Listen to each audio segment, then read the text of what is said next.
આપણે જીવનમાં આગળ વધવા માટે હંમેશા ક્લેરિટી જોઈએ. જ્યાં સુધી કન્ફ્યુઝ રહેશો ને ત્યાં સુધી જીવનમાં આગળ ના વધો. 5 વસ્તુ મહત્વની છે વોઇસ મોડ્યુલેશનની અંદર. એમાં પહેલું છે સ્પીડ, ઝડપ. દરેક સ્પીકરની પોતાની એક બોલવાની સ્પીડ હોય છે. ઘણી વાર એવું કહેવાય છે કે જે શબ્દો નથી કહી જતા ને એ બોડી કહી જાય છે. જ્યારે બોલો ને ત્યારે દિલથી બોલવાનું, બરાબર? એકદમ દિલથી બોલો ને ત્યારે તમારી અંદર એક એનર્જી આવે. માણસ બે પરિસ્થિતિમાં હોય હંમેશા, ક્યાં તો એ કન્ફ્યુઝ હોય, ક્યાં તો એ ક્લિયર હોય, બરાબર ને? આપણે જીવનમાં આગળ વધવા માટે હંમેશા ક્લેરિટી બહુ જરૂરી છે. જ્યાં સુધી કન્ફ્યુઝ રહેશો ને ત્યાં સુધી જીવનમાં આગળ ના વધી શકીએ, બરાબર? જેટલા ક્લિયર એટલા ગાડી આગળથી ઝડપથી ચાલશે. ચાલો હવે આગળ જોઈએ આપણે શા માટે, બરાબર? શા માટેમાં અલગ અલગ હેતુ હોય, પર્પઝ હોય. આપણે અલગ અલગ હેતુસર વક્તવ્ય આપવાની જરૂર પડતી હોય, સ્પીચ આપવાની જરૂર પડતી હોય, લોકો સાથે 1-to-1 વાતચીત કરવાની પણ જરૂર પડતી હોય. એમાં કોઈ ઘણીવાર કોઈને મોટિવેશન આપવાની જરૂર પડે. ઓકે, સ્કૂલમાં ગયા અને સ્કૂલના વિદ્યાર્થીઓને મોટિવેશન આપવાની જરૂર પડે. ઓકે, કોઈ સંસ્થામાં ગયા હોય તો કોઈ વડીલોને મોટિવેશન આપવાની જરૂર પડે. તો મોટિવેશનલ સ્પીચ હોય ત્યાં. એટલે મોટિવેશન માટે ઘણીવાર અવેરનેસ માટે ટ્રાફિક અવેરનેસ, હેલ્થ અવેરનેસ, કે એજ્યુકેશન અવેરનેસ, પછી વુમન એમ્પાવરમેન્ટ, બરાબર ને? પછી રીતિ રિવાજો ઉપર મેડમ બહુ સારું કામ કરે છે, દેવીલાબેન, બરાબર? તો તમારું શાનું, આપણે શાની ઉપર અવેરનેસ ફેલાવો છો? હા, મહિલા સુરક્ષા ઉપર બહુ સરસ મજાનું તેઓ કામ કરી રહ્યા છે. તો મહિલા સુરક્ષા માટે, બરાબર? પછી બહુ બધા વિષયો છે, પાણી માટે, વીજળી માટે, સ્વચ્છતા માટે. અવેરનેસ બહુ બધી બાબતો ઉપર જરૂરી છે. તો અવેરનેસ માટેનું સ્પીચ આપવાની હોય. ઘણીવાર આપણે પોતાનો જ પબ્લિસિટી કરવાની હોય, પાર્ટીનો પ્રચાર કરવાનો હોય, પ્રોડક્ટનો પ્રચાર કરવાનો હોય, કંપનીનો પ્રચાર કરવાનો હોય, તો ત્યારે સ્પીચ આપવાની જરૂર પડે. ઘણીવાર આપણે સ્વાગત કરવાનું આવે, વેલકમ સ્પીચ જેને કહેવામાં આવે. કોઈ પણ કાર્યક્રમ હોય ને તો એની શરૂઆત સ્વાગત પ્રવચનથી થાય. તમે સ્વાગત પ્રવચન સાંભળ્યું છે ને? જ્યાં ફંક્શનમાં ગયા હશે ત્યાં તમે જોયું હશે કે સ્વાગત પ્રવચન. તો આપણે સ્વાગત પ્રવચન પણ કરવાની જરૂર પડે. ઓકે, સ્વાગત પ્રવચન કરતા આપણને આવડતું હોવું જોઈએ. ઘણીવાર એવું ને, સમાજનું સ્નેહ મિલનનું ફંક્શન છે તો તમે કહી શકો, નમસ્કાર, ગુડ મોર્નિંગ. આપણા સમાજ દ્વારા આયોજિત આજના 15મા સ્નેહ મિલન સમારંભની અંદર અહીં ઉપસ્થિત સમાજના ઉપપ્રમુખ શ્રી, મંત્રી શ્રી, આજના સમારંભના મુખ્ય અતિથિ શ્રી XYZ, અન્ય મંચસ્થ મહાનુભાવો, સમાજના વડીલો, માતાઓ, ભાઈઓ તથા બહેનો, આપ સૌ આજના સ્નેહ મિલન કાર્યક્રમની અંદર અહીં ઉપસ્થિત થયા છો. તો હૃદય નવમળકા સાથે આપ સૌનું હાર્દિક સ્વાગત કરું છું.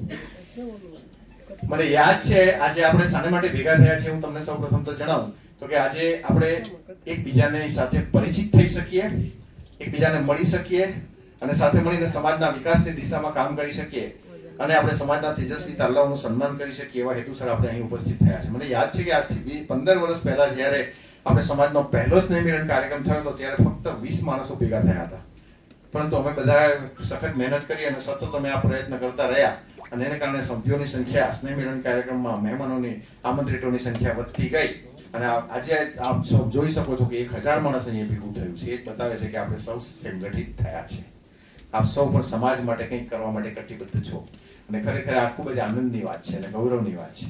અને આપ સૌ અહીં સમાજની અંદર છો તો આ સમાજની અંદર અહીં આવ્યા છો તો આપ સૌનું હાર્દિક સ્વાગત કરું છું. અને આ જ રીતે તમે સક્રિય રહેજો અને તમારી પાસે જે કંઈ જ્ઞાન છે, સમજ છે, આ બધું પણ સમાજ માટે ઉપયોગમાં લઈ શકો એવા પ્રયત્નો ચોક્કસપણે તમે કરજો. આજના સમાજના કાર્યક્રમની અંદર જે મહાનુભાવો ઉપસ્થિત થયા છે તેઓ આપણને સમાજના ઉપયોગી માર્ગદર્શન આપશે.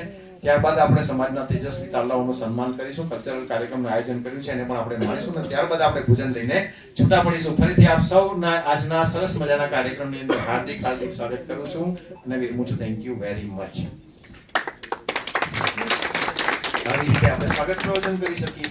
ખ્યાલ આપ્યો ને? તે રીતે સ્કૂલનો કાર્યક્રમ હોય, સોસાયટીની મીટિંગ હોય, ઓકે, કોઈ કંઈ પણ એન્યુઅલ ગેધરિંગ હોય કે કંઈ પણ કાર્યક્રમમાં આપણે સ્વાગત પ્રવચન કરવાની જરૂર પડે તો આપણને ખબર હોવી જોઈએ કે સ્વાગત પ્રવચન કેવી રીતે કરાય, બરાબર છે? બીજું આવે એક્સેપ્ટન્સ સ્પીચ. ફોર એક્ઝામ્પલ, તમે કોઈ સ્કૂલમાં તમને કંઈ એવોર્ડ મળ્યો અને સ્કૂલમાં પ્રિન્સિપલે કીધું તમને, દીકરા તારો પહેલો નંબર આવ્યો, ચાલ બોલ હવે કે મહેનત કેવી રીતે કરેલી, બોલ આ બધાને જણાવ. તો ત્યાં આપણને બોલવાની તક મળે અને બોલી શકીએ તો કેવું લાગે, બરાબર ને? તો બોલતા આવડતું હોવું જોઈએ આપણને. એટલે એક્સેપ્ટન્સ સ્પીચ આપણને આવડતી હોવી જોઈએ. તમને એક એક્ઝામ્પલ આપું દિનેશભાઈ. આપણે એક વર્કશોપની અંદર એક બેચની અંદર ધર્મેન્દ્રભાઈ કરીને આવેલા. એમનો છે ને અડાજણની અંદર મોટો અશોક લેલનનો શોરૂમ છે. ઓકે, તો તેઓ બહુ સારા ડીલર છે અશોક લેલન કંપનીના, બરાબર? એ વર્ષોથી આ ડીલરશીપ છે એમની પાસે, તો બહુ સારું કામ કરે છે. એમનું એક એન્યુઅલ ગેધરિંગ હતું અને એમાં બધા જ આપણે આખા દેશના બધા ડીલરોને એમને ઇન્વાઇટ કરવામાં આવેલા અને કે મુંબઈની અંદર ફંક્શન હતું. એમને પણ ત્યાં ઇન્વાઇટ કરેલા અને એમને ગુજરાતના બેસ્ટ ડીલરનો એવોર્ડ ત્યાં મળેલો. હવે ગુજરાતના બેસ્ટ ડીલરનો એવોર્ડ એમને ત્યાં મળેલો ત્યાં કેટલા બધા માણસો ભેગા થયેલા ત્યાં એમને એવોર્ડ આપ્યો અને એવોર્ડ આપ્યા પછી એન્કરે કીધું કે ધર્મેન્દ્રભાઈ please welcome come over here and share few words. એટલે એમને જે એમને ઇન્વાઇટ કર્યા ત્યારે પછી તેઓ ત્યાં ગયા અને પછી નમસ્કાર, ગુડ ઇવનિંગ, થેન્ક યુ, મારાથી વિશેષ તો કહેવાય નહીં પણ તમે મને સન્માનિત કરે એ માટે આપનો આભાર, થેન્ક યુ કરીને બેસી ગયા. ઓકે, આટલા મોટા લેવલ ઉપર આટલા બધા સારા સારા માણસોની સામે એમને એવોર્ડ મળ્યો પણ બોલી નહીં શકેલા. જ્યારે મારા વર્કશોપમાંથી આવ્યા ત્યારે સાહેબ હું નહીં બોલી શક્યો ને ત્યારે મને એટલું ખરાબ લાગેલું એટલે મેં નક્કી કરી લીધેલું કે હવે તમારે પબ્લિક સ્પીકિંગ શીખવું છે. અને પછી મેં તમારો નંબર શોધ્યો અને પછી હું તમારી પાસે આવ્યો. એટલે કહેવાનો મતલબ એ છે કે ઘણા લોકોને કંઈક એવોર્ડ મળે, પ્રાઇઝ મળે, સન્માન મળે, હોદ્દો મળે ત્યારે તેઓ બોલી નથી શકતા. તો આપણે પણ એક્સેપ્ટન્સ સ્પીચ, સ્વીકારની ભાવના, કંઈક સ્વીકાર હોય આપણી સ્વીકારતા હોઈએ અને સ્ટેજ પર જઈએ ત્યારે પણ આપણી પાસે સ્પીચ આપવાની તાકાત હોવી જોઈએ, એટલે કે સારું બોલી શકતા હોય છે. આવી સ્પીચને એક્સેપ્ટન્સ સ્પીચ કહેવામાં આવે. બરાબર. બીજી આવે એન્ટરટેનમેન્ટની speech, farewell speech, informative speech. આપણી પાસે કોઈ વિષય પર નોલેજ હોય, કાયદાનું નોલેજ હોય, સાયન્સનું નોલેજ હોય, ઓકે, એરિથમેટિક, પૈસાનું, ઓકે, કંઈ પણ નોલેજ હોય ને તે નોલેજ આપણે શ્રોતાઓને આપીએ તો એવી સ્પીચને ઇન્ફોર્મેટિવ સ્પીચ કહેવામાં આવે. એમાં ઇન્ફોર્મેશન આપીએ. બરાબર. પછી સેલિંગ સ્પીચ હોય જેમાં આપણે સેલ કરીએ, પ્રોડક્ટનું સેલિંગ કરતા હોય આપણે. તમે સ્ટીવ જોબને ઓળખો છો? બરાબર. એપલ કંપનીના માલિક અત્યારે તો નથી રહ્યા, એક્સપર્ટ થઈ ગયા, પરંતુ એ જ્યારે કોઈ નવું પ્રોડક્ટનું લોન્ચિંગ કરતા ને ત્યારે સેલ્સ સ્પીચ આપતા. મોટા ઓડિટોરિયમમાં લોકો એમને જોવા જતા, સાંભળવા જતા. અને એટલી સરસ મજાની સેલ્સ સ્પીચ તેઓ આપતા કે ત્યાં એમની પ્રોડક્ટ ત્યાં જ વેચાઈ જતી, એટલું બધું બુકિંગ ત્યાં થઈ જતું. તો સેલ્સ સ્પીચ પણ આપણે આપી શકીએ, નહીં પણ આપણને આવડતી હોવી જોઈએ. કોઈ પણ કાર્યક્રમની છેલ્લામાં છેલ્લી સ્પીચ એટલે આભાર વિધિ, જેને સાંભળવા માટે લોકો તૈયાર નથી હોતા. ખ્યાલ આવ્યો? પણ એનું પણ એક વેલ્યુ છે અને એ વેલ્યુ આપણે એ સ્પીચ પણ આપી શકીએ. બરાબર. જો કોઈ વ્યક્તિ કોઈ કાર્યક્રમ પૂરો થાય ને ત્યારે આપણે થેન્ક્સ ગિવિંગ સ્પીચ પણ આપણે આપી શકીએ. બરાબર. અને થેન્ક્સ ગિવિંગ સ્પીચ પણ આપણે આપવાની, આનું પણ એક મહત્વ છે. બરાબર. નમસ્કાર, ગુડ ઇવનિંગ, કેમ છો બધા, એમ કે ત્યાં નહીં કરવા, કારણ કે હવે કેમ છો શું કરવાનું, છેલ્લું પ્રોગ્રામ પતી ગયો.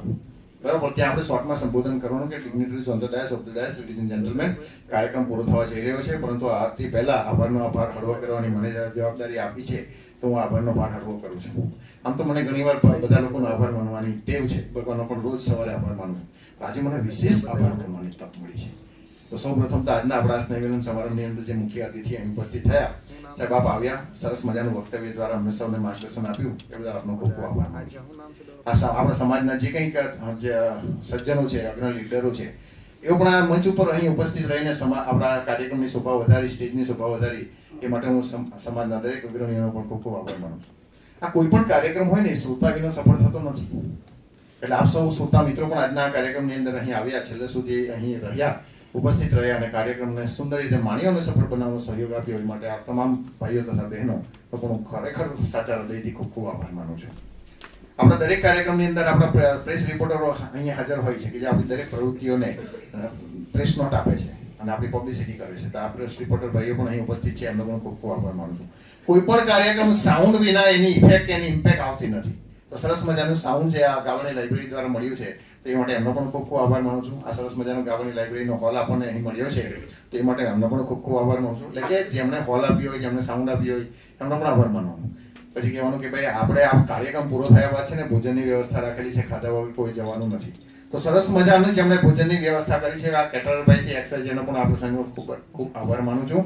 અને આપણા આ કાર્યક્રમની અંદર ડોનર મિત્રોએ પણ ઘણું બધું ડોનેશન પણ આપ્યું છે, દાતાશ્રીઓએ ખૂબ સારું એવું દાન પણ આપ્યું છે અને દર વર્ષે આપતા રહે છે. તો તમામ દાતાશ્રીઓનો પણ આ પ્રસંગે ખરેખર સાચા હૃદયથી ખૂબ ખૂબ આભાર માનું છું. આ ઉપરાંત આપણા કાર્યક્રમને સફળ બનાવવામાં ઘણા બધા એવા સ્વયંસેવકો છે કે જે છેલ્લા 1 મહિનાથી સતત અમારી ટીમમાં કામ કરી રહ્યા છે અને ઘણી જગ્યાએ તો અત્યારે અમુક લોકો પાર્કિંગમાં સેવા આપી રહ્યા છે, અમુક લોકોના રસોડાની અંદર સેવા આપી રહ્યા છે. આ તમામ સ્વયંસેવકોનો પણ આ પ્રસંગે હું ખૂબ ખૂબ આભાર માનું છું અને નામી અનામી દરેક વ્યક્તિઓને આભાર માનીને આભારનો આભારને હું હળવો કરું છું. Thank you very much. આભાર વિધિ આવી રીતે કરી શકાય કે નહીં? કહેવાનો મતલબ એ છે કે આભાર વિધિ પણ એક કળા છે. આપણને આવડતું હોય ને તો બહુ સરસ રીતે આભાર વિધિ કરીને આ રીતે તાલી પડાવી શકીએ. આભાર વિધિમાં પેલો એમ આભાર વિધિ કરતા હોય ને સરસ મજાની વાત આપણે એમ ચાલુ કરીએ ને, પેલો ઊભો થઈને ઉઠી ગયેલો હોય ને તેને બી ઈચ્છા થઈ જાય કે ઊભો રહ્યો જાય, આ તો સારું કંઈ બોલે છે. હા બરાબર. આપણા શબ્દોમાં તાકાત છે મિત્રો.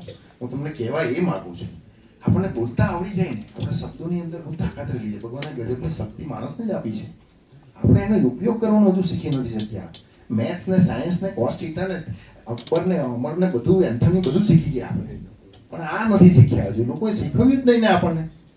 ખ્યાલ આવ્યો ને? એટલે આપણી આ ટ્રેજેડી છે એજ્યુકેશન સિસ્ટમની કે લોકો આપણને બોલતા નથી શીખવી શકતા. Communication skill is the best skill. બરાબર, આપણે દરેક વ્યક્તિએ ડેવલપ કરવી જરૂરી છે. હજુ પણ કંઈ મોડું થઈ ગયું નથી. જાગ્યા ત્યાંથી સવાર. બરાબર છે. તો ચાલો, શા માટે પછી હવે તો મહત્વની વાત હવે તમારે કરવાની છે તમને. તે પહેલા હું તમને અલગ અલગ પ્રકારની સ્પીચ બતાવી દઉં. Welcome speech, introduction speech, acceptance speech, motivational speech, persuasive speech, sales speech, farewell speech, keynote speech. આ કીનોટ સ્પીચ એટલે એવી સ્પીચ કે જ્યાં તમને એક બેસ્ટ મુખ્ય વક્તા તરીકે આમંત્રિત કરવામાં આવે, એટલે તમે કીનોટ સ્પીકર કહેવાય. બરાબર, આજે હું કીનોટ સ્પીકર છું કારણ કે હું એક ઊંચ સ્પીકર છું. ઓકે, તો informative speech, thanks giving speech, આવી બધી સ્પીચો હોય છે. આ બધા અલગ અલગ પર્પસ છે. હવે આપણે જોઈએ હાવ એટલે કેવી રીતે આપણે શું બોલીએ તે મહત્વનું નથી, પરંતુ કેવી રીતે બોલીએ એને ખૂબ મહત્વનું છે. બરાબર, જોઈએ. ચાલો, સોરી. પહેલું આપણે જોઈએ શબ્દોનું મહત્વ ફક્ત 7% છે. અહીંયા આવ્યા પછી આપણે શબ્દો સુવિધા કરીએ કે શું બોલું. અરે ભાઈ, શું બોલું કે કઈ મહત્વનું નથી, તમે કેવી રીતે બોલો છો ને એ ખૂબ મહત્વનું છે. એટલા માટે આપણે શબ્દોની સાથે સાથે અવાજમાં વિવિધતા લાવતા પણ આપણને આવડતું હોવું જોઈએ. અને બોડી લેંગ્વેજનું મહત્વ 55%, વોઇસ મોડ્યુલેશન 38%, શબ્દો તો ફક્ત 7% છે. બરાબર છે. તો ચાલો આપણે જોઈએ 5 વસ્તુ મહત્વની છે વોઇસ મોડ્યુલેશનની અંદર. એમાં પહેલું છે સ્પીડ, ઝડપ. દરેક સ્પીકરની પોતાની એક બોલવાની સ્પીડ હોય છે. કોઈની ધીમી સ્પીડ હોય, કોઈની એકદમ મીડિયમ સ્પીડ હોય, તો કોઈ એકદમ ઝડપથી પણ બોલતા હોય. બરાબર ને. નમસ્કાર, ગુડ મોર્નિંગ એવરીવન, કેમ છો બધા? હવે કોઈ આ રીતે બોલી જાય. ઘણા લોકો એમ કહે નમસ્કાર, ગુડ ઇવનિંગ, કેમ છો બધા? આ રીતે પણ બોલતા હોય. ખ્યાલ આવે ને? તો બધાની એક બાય ડિફોલ્ટ સ્પીડ હોય. હું દરેકને એક વસ્તુ કહું કે જે આપણી બાય ડિફોલ્ટ સ્પીડ હોય ને, બાય ડિફોલ્ટ સ્પીડે આપણે આખી સ્પીચ ડિલિવર નહીં કરવાની. હું એક પ્રશ્ન પૂછું, તમે કાર ચલાવો, બાઇક ચલાવો, શું એક સરખી સ્પીડે જેટલી સ્પીડે તમે ચાલુ કરી એટલી સ્પીડે ચલાવ્યા કરો? હા કે ના? ના. તો પછી સ્પીચમાં પણ તમારે કારની જેમ જ સ્પીચ ચલાવવાની. જે રીતે આપણે કાર ચલાવીએ કે બાઇક ચલાવીએ ને, તે જ રીતે કાર ચલાવીએ કે બાઇક ચલાવીએ તેમાં શું કરીએ? સ્ટાર્ટિંગમાં ધીમેથી સ્ટાર્ટ કરીએ. જેવો ચાન્સ મળે એટલે આપણે ગાડી જરાક દોડાવીએ. પાછો ટ્રાફિક જામ કે એવું કંઈ થાય એટલે આપણે થોડી સ્લો કરીએ. કોઈ વાર લેફ્ટ ટર્ન લઈએ, કોઈ વાર રાઈટ ટર્ન લઈએ, કોઈ વાર ઊભી પણ રાખી દઈએ. બરાબર, પછી આપણે આમ કરતા આપણા ડેસ્ટિનેશન પર પહોંચી જઈએ. તે જ રીતે આપણે સ્પીચની અંદર પણ ધીમેથી સ્પીચ સ્ટાર્ટ કરવાની. ચાન્સ મળે તો આપણે થોડી સ્પીડ વધારી દેવાની, અમુક જગ્યાએ આપણે સ્પીડ ઘટાડી દેવાની, અમુક જગ્યાએ ટોપિકને આમ લઈ જવાનું, અમુક જગ્યાએ ટોપિકને આમ લઈ જવાનું, પણ ફરી પાછો રસ્તા પર આવી જવાનું. બરાબર, અમુક જગ્યાએ બ્રેક મારવી પડે તો શાંતિથી ઉભા રહીને બ્રેક પણ મારવાની, જેમ કે મેં અત્યારે મારી જો. બરાબર, અને પછી ફરી પાછી આપણે ગાડી ઉપાડવાની અને ધીમે રહીને આભાર માનીને આપણી સ્પીચને પૂરી કરવાની. કહેવાનો મતલબ કે આપણી સ્પીચને પણ ગાડીની જેમ ચલાવી શકીએ. બરાબર છે. સ્પીડ 3 પ્રકારની સ્પીડ હોય, એમાં વેરિએશન લાવતા આવડતું હોવું જોઈએ. સ્પીડની સાથે બીજું જે મહત્વનું છે એ છે પિચ, વોલ્યુમ. બરાબર, વોલ્યુમ પણ એક ધારું નહીં. નમસ્કાર, ગુડ મોર્નિંગ, અથવા નમસ્કાર, ગુડ મોર્નિંગ, કેમ છો? હવે આટલું મેં ખાલી તમને જગાડવા માટે કહ્યું, નમસ્કાર, ગુડ મોર્નિંગ, કેમ છો? પછી હું આટલી સ્પીડે સતત બોલ્યા કરું તો આટલા જ વોલ્યુમ પર તમને એમ કહે છે કે આ બારડા શું કામ પાડો છો? એમ કહેશો તમે બધા મને. સાચી વાત ને? પણ જગાડવા માટે આપણે ઘણીવાર બહુ મોટું ઓડિયન્સ હોય તો એમ કહેવું પડે, નમસ્કાર, કેમ છો, ગુડ મોર્નિંગ. પછી એમ કહેવાનું કે આજના કાર્યક્રમની અંદર એમ ધીમે બોલવું પડે. તો આજના કાર્યક્રમની અંદર આપ સૌ અહીં ઉપસ્થિત થયા છો એમ કરીને બોલવા બેસો ને 2 વાક્ય નહીં બોલી શકશો ને, અહીંયા તમારું ગળું બેસી જશે અને લોકોને પણ કંટાળો આવશે. ખ્યાલ આવે ને? કહેવાનો મતલબ એ છે કે વોલ્યુમ, પિચ. હવે આ વોલ્યુમ અને સ્પીડનો સમન્વય કેવી રીતે કરવાનો? તો કે જ્યારે આપણે કોઈ ઉત્સાહજનક વાતો કરવાની હોય ત્યારે આપણે સ્પીડ પણ વધારવાની અને વોલ્યુમ પણ રેઝ કરવાનું. બરાબર, નોર્મલ બધી વાતો કરતા હોય તો નોર્મલ સ્પીડ અને નોર્મલ વોલ્યુમે કરવાની.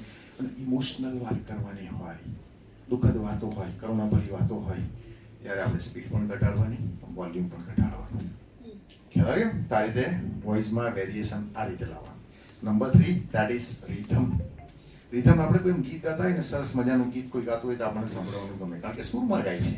તે રીતે કોઈ વક્તા જ્યારે સૂરમાં વાત કરતા હોય ને ત્યારે આપણને એમને સાંભળવાનું બહુ જ ગમે. હવે આપણે સૂરમાં વાત કરવાની. સૂરમાં વાત ક્યારે થાય? તો કે ના આવી જતો હોય ને ત્યારે. બોલતા બોલતા અટકી ના જવાવું જોઈએ. બીજું વાક્ય અધૂરા ના છૂટવા જોઈએ. અનનેસેસરી પોઝ આવી ના જવો જોઈએ. બરાબર, તો આપણે રિધમેટિક વાત કરી શકીએ. એટલે આપણે વાતની અંદર વોઇસ મોડ્યુલેશનની અંદર રિધમ ખૂબ મહત્વની છે. Number 4, that is force. ભાર આપીને બોલવાનું કે આ કરવું જ પડશે. વિદ્યાર્થીઓ, તમારે આ રીતે મહેનત કરવી જ પડશે. અત્યારે જ આપણે આ અહેસાસ કરવાની જરૂર છે, અત્યારે જ આપણે પરિવર્તનની જરૂર છે. અત્યારે જો આપણે નહીં સમજીશું, પરિવર્તન નહીં લાવશું, તો આવનાર દિવસો ખૂબ જ ખરાબ આવવાના છે. તૈયાર રહેજો. અમુક જગ્યાએ એવું હોય કે આપણે ભાર આપીને બોલવાનું હોય, એને એમ્ફેસાઇઝ કરેલું કહેવાય, ફોર્સફુલી બોલેલું કહેવાય, બરાબર. અને પાંચમું સૌથી વધારે મહત્વનું, તેને કહેવાય પોઝ, અટકવાનું. સ્માર્ટ અને ઇન્ટેન્સલી પોઝ લેતા આપણને આવડતું હોવું જોઈએ. આપણે ઇન્ટેન્સલી પોઝ લેવાના, કંઈ પણ વાક્ય બોલતા હોય ત્યારે પોઝ લેતા આવડતું હોવું જોઈએ. ધીમે ધીમે બોલવાનું, એક વાક્ય બોલવાનું અને પોઝ લેવાનું. પોઝ લેવામાં આપણા અટલ બિહારી વાજપેયી બહુ જ એકદમ સ્માર્ટ હતા. તમે એમની સ્પીચ સાંભળજો. આપણા મોદી સાહેબ પણ પોઝ લે છે. मेरे प्यारे भाई और बहनों, પછી અટકી જશે. हमारे देश में પાછા અટકી જશે. અટકે છે, નથી અટકતા. હા, આપણે પણ એ રીતે બોલવાનું. આપણે એટલું બધું નહીં અટકવાનું, પણ થોડુંક તો અટકી શકીએ ને. તમે અહીંયા આવીને એમ કહેવા છો, પ્યારે ભાઈ और बहनों, આ લોકો કહે છે કે લાલા આગળ તો બોલ. પ્યારો ભાઈ और बहनों પછી આગળ શું બોલવાનું? એટલું બધું પોઝ નહીં લેવાનો, પણ કહેવાનો મતલબ એ છે કે પોઝ આપણે સ્માર્ટલી લેતા આપણને આવડતું હોવું જોઈએ, બરાબર. અને શોર્ટ પોઝ અને લોંગ પોઝ બે પ્રકારના પોઝ હોય છે. આપણા વાક્યની અંદર આપણે જ્યાં ઈચ્છા થાય ત્યાં આપણે પોઝ લઈ શકીએ, બરાબર. એને શોર્ટ પોઝ કહેવામાં આવે. લોંગ પોઝ ક્યારે લેવાય? તો કે જ્યારે આપણે વાત કરતા હોય અને આપણી વાત લોકોને ગમે અને લોકો તાળી પડે ત્યારે આ લોંગ પોઝ લેવાનો.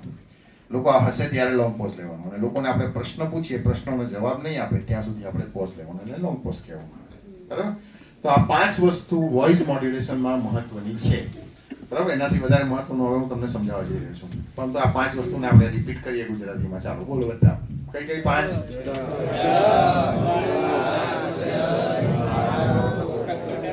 હા, તો હવે જ્યારે પણ તમે વાત કરો ત્યારે 5 બાબતનું ધ્યાન રાખજો. ઓકે, આ 5 બાબતને ખાસ મહત્વની છે, જેને તમે ખૂબ ધ્યાનમાં લેજો, બરાબર છે.